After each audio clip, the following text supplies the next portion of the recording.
We're sitting at the border with Mexico, but I want to talk about events in the UK. Yes. And Boris Johnson, now the Prime Minister. What do you make of it all? I think it was inevitable.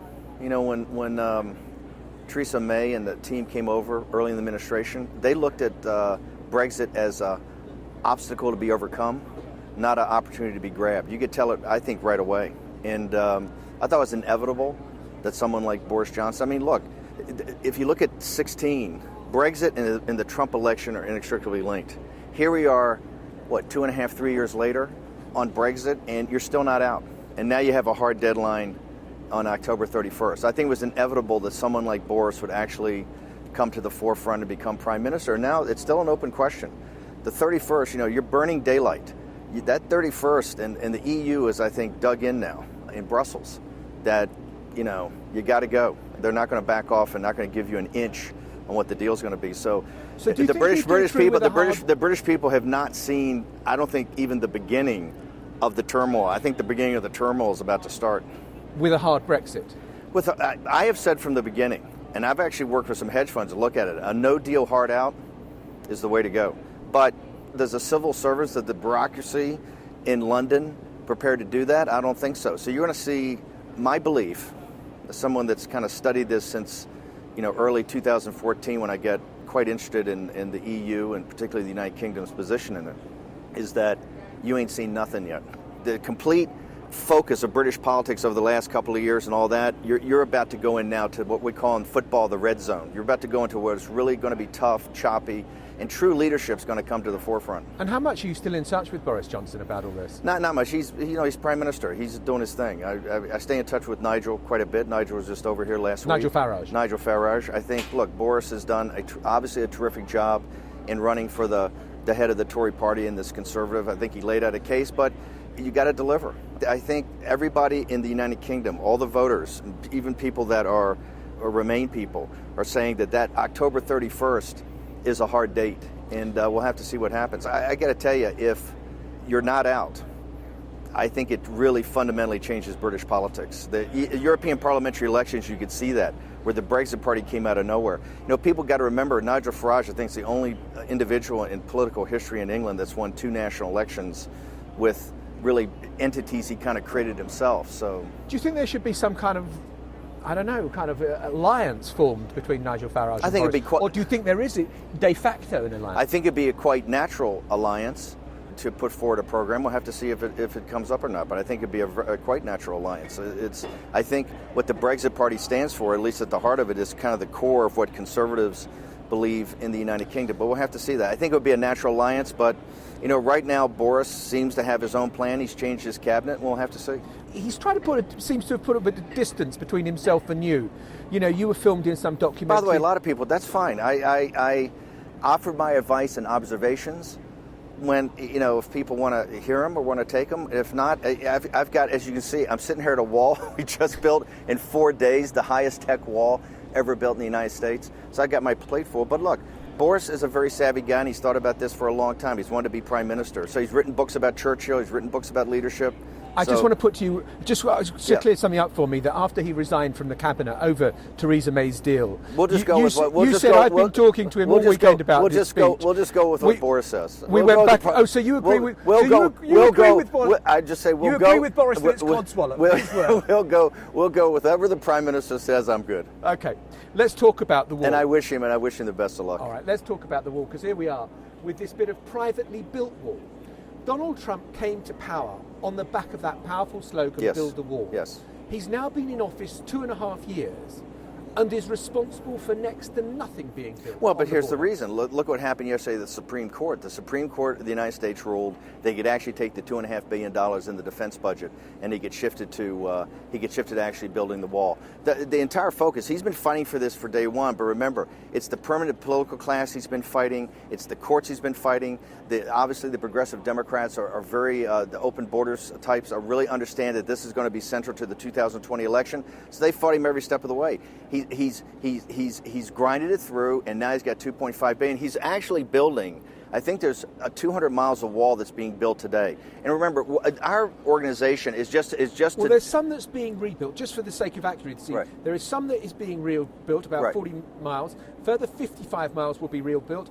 And there's about 13 miles of new border wall system being built at the Rio Grande Valley. Yes, and that adds up to nothing. But hang on for a second. But that's also pre this judgment of the Supreme Court that gave him the $2.5 billion. You're going to see a lot more. Big Army and the Army Corps of Engineers and President Trump have a huge mandate. Right here, we're standing back of mile marker 1 on the border. The Rio Grande River is about 100 yards away. That's the border of the United States and Mexico, from the Gulf all the way up here to El Paso. Starting here at mile marker 1, across that mountain all the way to San Diego is nothing. You've seen the terrain, and hopefully you're British audience. It's nothing but this type of mountains and desert all the way through.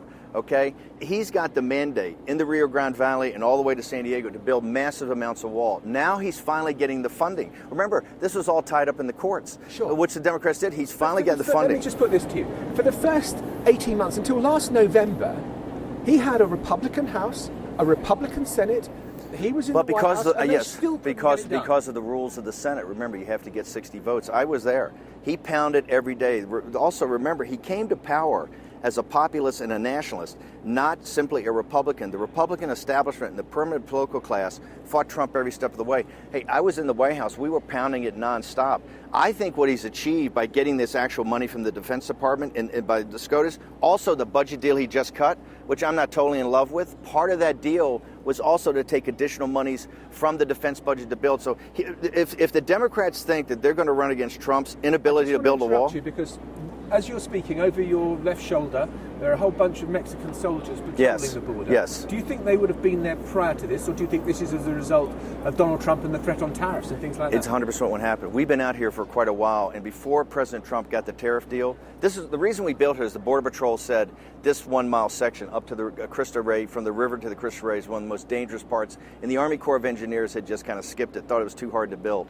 The problem we had, there was no Mexican federales or Mexican Marines or troops on the other side. It was Trump's tariff deal. If you go now, you'll see patrols up here in the mountains, and on the other side, you'll see patrols too. This is, by the way, Trump's now cut the deal with Guatemala for the safe third country. He's all over Mexico to do this. Nobody doubts, and particularly if you come here, and that's why I'm so glad you're down here at the wall. If you come to the wall, you understand that the wall is not the simple solution.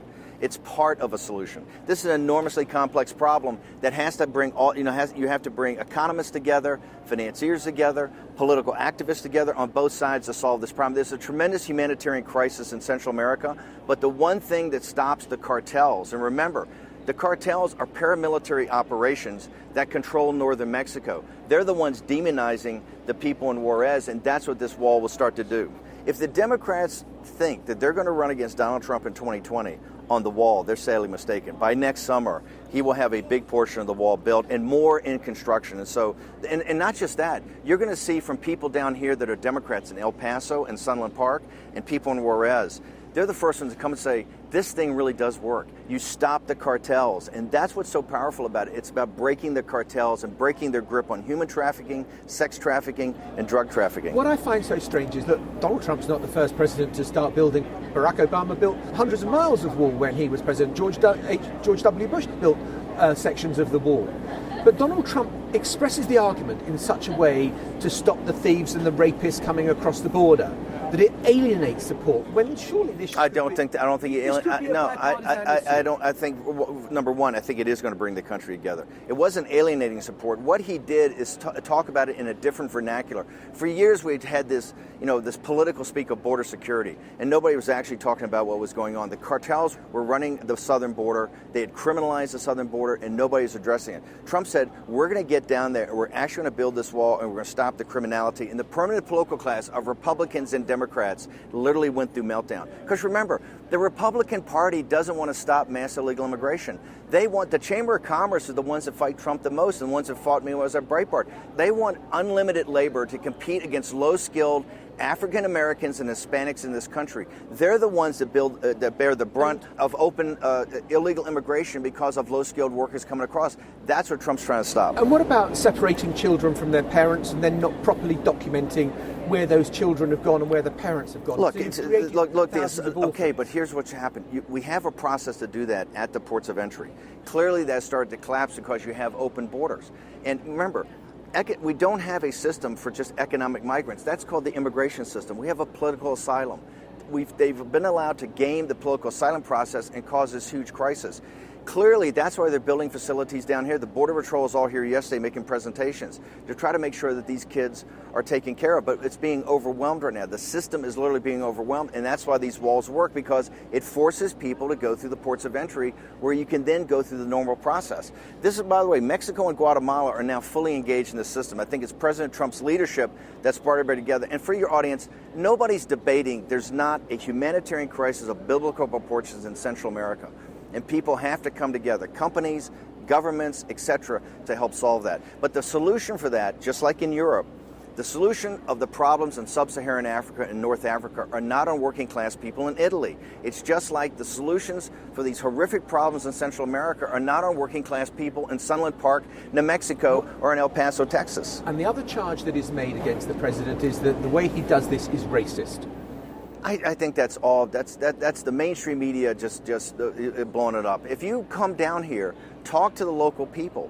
It's the crime that's being brought here, okay? It's the competition for jobs that's being brought here. It's actually anti-racist. What President Trump is trying to do is protect African-American and Hispanic workers and people in these cities. If you go to people in El Paso today, if you go to people in Sunland Park today, and Sunland Park is one of the poorest towns in New Mexico, if you go there, they will say that what this wall did was to stop the criminals from coming through and stopping the poor people from Central America that were being abused. That's not racist. And what the mainstream media is saying, if you build this wall, it's racist. The primary beneficiaries of these walls are Hispanics and African Americans. Well, hang on. So when the president then talks to 4 American congresswomen who have got, backgrounds from abroad and says, well, you should go back to your own country, is that racist? I think what he said is you should go back. Look, here's the thing. He was making a point. It's not racist. He was making a point, particularly in Congressman Omar, of which I'm fine. What she says is what she says. Hang on. And we should beat her at the polls. What somebody should do is run against her and beat her. I actually think she helps us because she's so anti-American. But look, the president of the United States has his own house style. Okay, he's president because of his use of Twitter and disintermediating the BBC, PBS, NPR, and the New York Times, and going over his head and talking to people. He's got his own house style, his vernacular. His vernacular works for him, and I think in that. Here's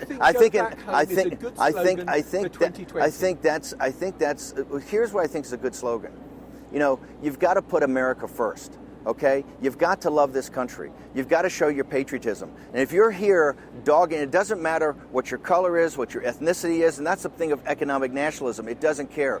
It doesn't care what your gender is, doesn't care what your ethnicity is, your religion. It binds people together as citizens. If you're a citizen of the United States and you've had the privilege to serve in Congress, and what you're doing is dogging the United States every day, right, and building up its enemies, then you ought to take a gut check of what you're doing here, and Donald Trump's going to call you out. So if you're a Somali and a MAGA hat, Make America Great Again hat, you're fine, you can stay. And if you're a Somali who is critical of some aspects of the United States, well, then you've got to go home. That's not the point. It's not the point he's making. The point. But listen, they were chanting, go back home. Listen, You won't address hang on. I am addressing this. No, you're not addressing the specific charge. I have my own ideas what are smart moves and not smart moves. No, hang on. I think what is a smart slogan, if you love this country, you put this country first, and you shouldn't dog the country. Donald Trump never said, right, that I'm totally supportive of your Somali and wearing a MAGA hat, but if you're a Somalia that's here and a citizen of the United States and have complaints about the United States, that's a problem. That's a democracy. He's full of Omar and these people went to another level. This is about, and you saw the video of Taib being taken out of his campaign stop.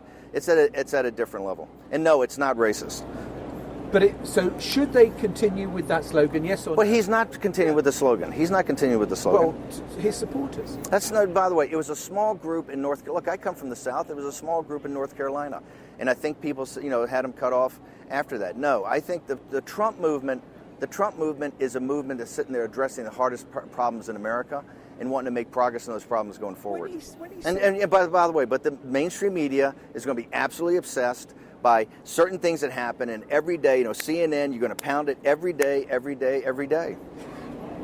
When he says these things, Is it gut? You know him well. Is it gut or is there political calculation? Because these issues fire up his base, fire up maybe some of the people who are going to be at your I don't think it fired up the base so much as I think it's positioning. I think what you saw is that, these 4 congresswomen were really at Nancy Pelosi's throat. I believe they referred to her as a racist a couple of days before. I think what the president was trying to do, and I call him McLuhan-esque in that he understands mass media, he was trying to position them as the face of the Democratic Party, is that the Democratic Party has been so radicalized that, you're talking about open borders, right? And so you're talking about paying health care for mass illegal immigration. I think what President... there was strategy. I think President Trump's very savvy. Strategy. I think what he was trying to do is to position these 4 congresswomen. I think that's the reason he stayed on it. He's trying to position them, and in the minds, I think, of most Americans now, even middle Americans, I think that they're now starting to focus on exactly what's being said in the Democratic Party primaries, which is pretty radical. Let's talk about the presidential scorecard, because, Obamacare hasn't been repealed and replaced. It was one of the promises.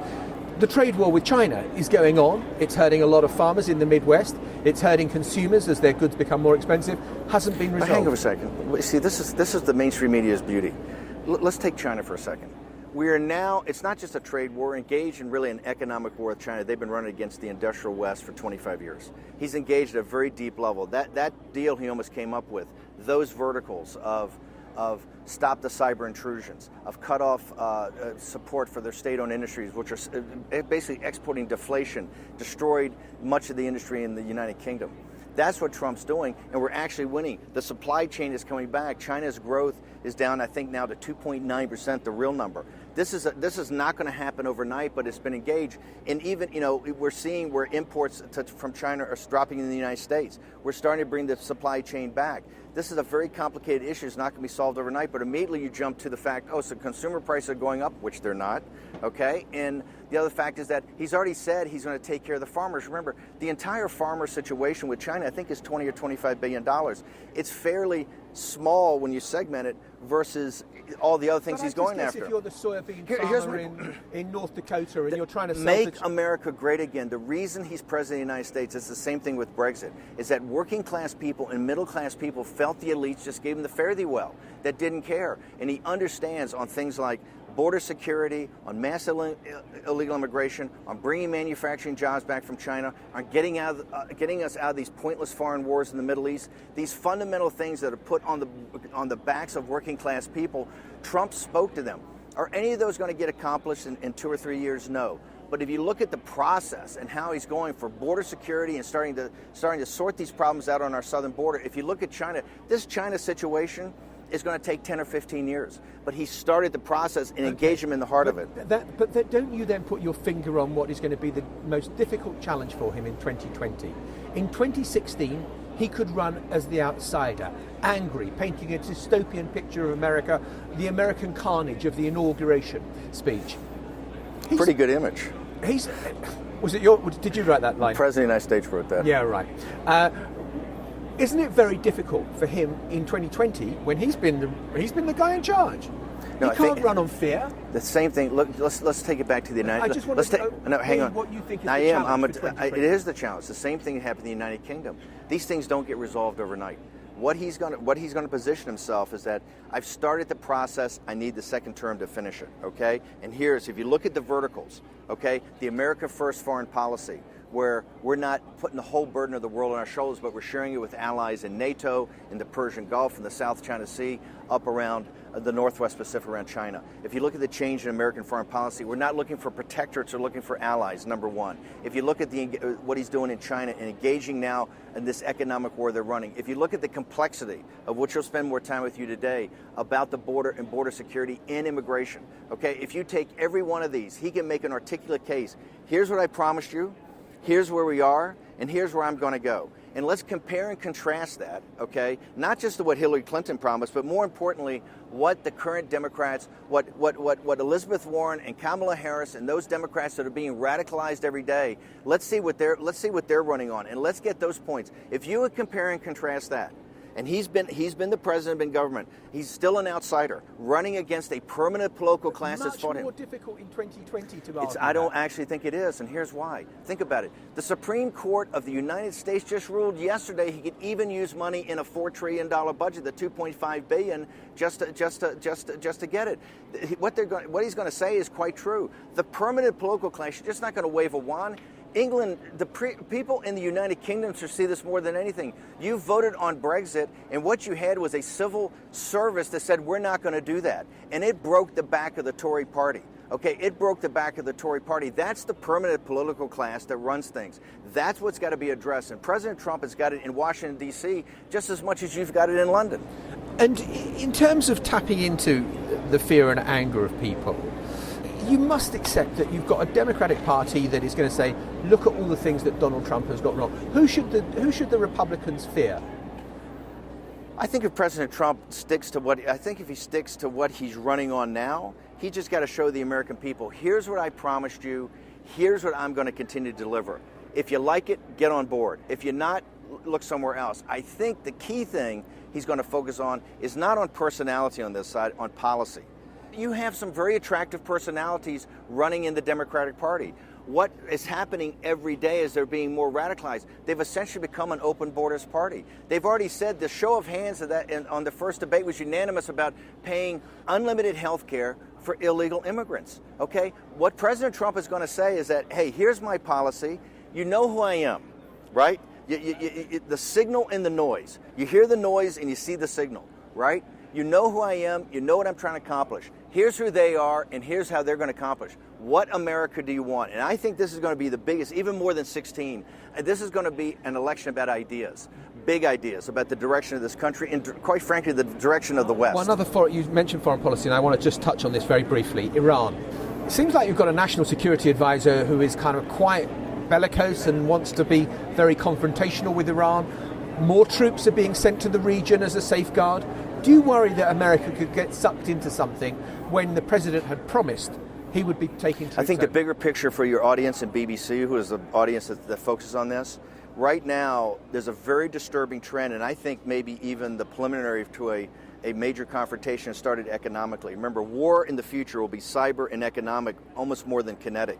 And you're seeing China, Iran, Turkey, with North Korea, and now Russia, forming, I think, some sort of working group. The United States is already in quasi-economic war with these right now. The tariffs are essentially sanctions on China. We've sanctioned North Korea. We've sanctioned Iran, and are looking to our allies to help us with secondary sanctions. We've begun this kind of economic confrontation a little bit with Turkey. Turkey just bought the planes, the jets from Russia. Russia is doing joint combat exercises in the Pacific with China. You can see the control of the Eurasian landmass coming about, and there's a working partnership, and I've said this for years when people laughed at me, between China and Iran. I think it's very unwise for us to be pulled into a kinetic conflict with Iran now. But so this John Bolton holds back? But this is where the United Kingdom is a key ally. Remember, it's your vessels that have been taken. It is the United Kingdom's got its biggest stake in the Persian Gulf, sure, in the Straits of Hormuz as the United States, and as allies, working with our allies Saudi Arabia, UAE, Egypt, we're going to have to sort that problem out. Is it a fair characterization to say that Donald Trump is acting almost as a brake on John Bolton's instinct? I think what Donald Trump has done geopolitically, and this is what I think he's done, he's saved NATO. Remember, if NATO hadn't gotten up to the 2%, and this is why he was hectoring it the entire time, these threats are real threats, and that's why NATO's got to be a robust alliance. When you hear John McCain and these other people denigrate Trump on NATO, it's the exact opposite. Donald Trump's put his political capital on the rejuvenation of NATO. This budget that just went down that the conservatives are not happy about, a big part of that is about national security to support NATO operations, support operations around the world. What Donald Trump has, I think, done is put in high relief exactly what we're facing. The next 20, 30, 40 years is about the Eurasian landmass. It is China, Iran, Turkey, Russia, and North Korea. This alliance you can see that's forming right now in economics. And what they want off the SWIFT system, and they want off the dollar as the reserve currency. They are tired of the West, and particularly the United States, being able to dictate to them how they run their countries. And this is my point, that these are all totalitarian, surveillance states. okay? And I think the conflict coming in the future is against the Western democracies and those like India and Japan and Korea that believe in the industrial democracies that believe in freedom and the democratic process versus these totalitarian governments. And it's very clear to me that that's the storm clouds on the horizon. I think Donald Trump in his wisdom is putting together. That's why he's put such a focus on the South China Sea. That's why he's put such a focus on the Straits of Taiwan. That's why he's put such a focus. That's why we have a carrier battle group up in the North Arabian Sea. And it's not to be provocative and trying to start a kinetic war. What it's doing is telling our allies, particularly NATO, in Europe that depend upon the Persian Gulf. Remember, we're now energy independent. We're an energy exporter. So these places in the world are not as significant as they used to be, except to our allies. I just want to bring you back to 2020 and Steve Bannon's role in 2020. I mean, when you got fired, he said, sloppy Steve Bannon who cried when he got fired. By the way, I did not get fired. I did not get fired. I resigned on August 7th. I'm quoting his tweet. Yes. So you're calling this was a tweet that, by the way, quote his tweet from the day that I left. Okay, sloppy Steve Bannon who cried when he got fired and begged for his job. Okay, you didn't get fired, but are you going to be back in 2020? Are you still talking to him? I'm back now. I'm doing. Listen, I've got much more opportunity on the outside. That's why I left the White House. Do you think you might get brought back into the inside? I would never accept and never go back. Not a chance. You're never zero chance. I can help the President of the United States. Are you speaking to him? The number one objective, I guess, is make sure that Donald Trump is re-elected President of the United States in 2020. Yesterday at your Don Jr. came. Brian Colfage, our great leader, was able to get Don Jr. to come down. So I want to know whether you're still in touch with Donald Trump. I have said from day one, while these investigations are going on, the House Judiciary Committee 2 weeks ago subpoenaed 12 people off of the Mueller investigation. I was not one of them. And one of the reasons is if I need to talk to the President of the United States, I'll go through a lawyer. Okay? So, and I've said this now for almost 2 years. The House, since the Democrats control the House, they're going to try to dog President Trump up until Election Day. And what they're going to do, you saw this disaster with the Mueller testimony the other day. And they came out of that, and the complete flop that was, what did they say? We're going to now go to the grand jury and get all the grand jury testimony. We're moving down a process to impeach him. They subpoenaed Corey Lewandowski, who was here yesterday. They subpoenaed Hope Hicks. They subpoenaed Don McGahn. They subpoenaed everybody. I want to stay as far away from that as possible. And one way to stay away from that is just keeping my own lane. Everything that I do, everything that I work on, whether it's the Committee on the Present Danger, my Rule of Law Society for China, here with We Build the Wall, everything is in support of President Trump's reelection. President Trump saved the United States of America when he won in November 16. Hillary Clinton was a globalist. We now have an economic nationalist and a populist in office. It is vitally important to us, just like it's vitally important that Boris Johnson and Nigel Farage and those leaders that are populist leaders in the UK are successful also. It's imperative that he's reelected. Everything I do, every day of the week, 7 days a week, is support that. And I don't need to be in the campaign to do it. Remember, I worked for years on that project before I was brought in for the last 88 days. So I'll work years on this, 7 days a week, 18 hours a day. And I hope my enemies' heads blow up on that. But here's the thing. Donald Trump's going to be reelected. It's going to be a brutally tough campaign. This is going to be very nasty. It's going to be very tough. You see how nasty it already is. Donald Trump's going to be reelected. And I think now that there's smart Democrats that are coming to the conclusion that's going to happen. Steve Bannon, thank you very much. Thank you for coming to the wall. We want to show you some more today. Thank you. You can listen to more free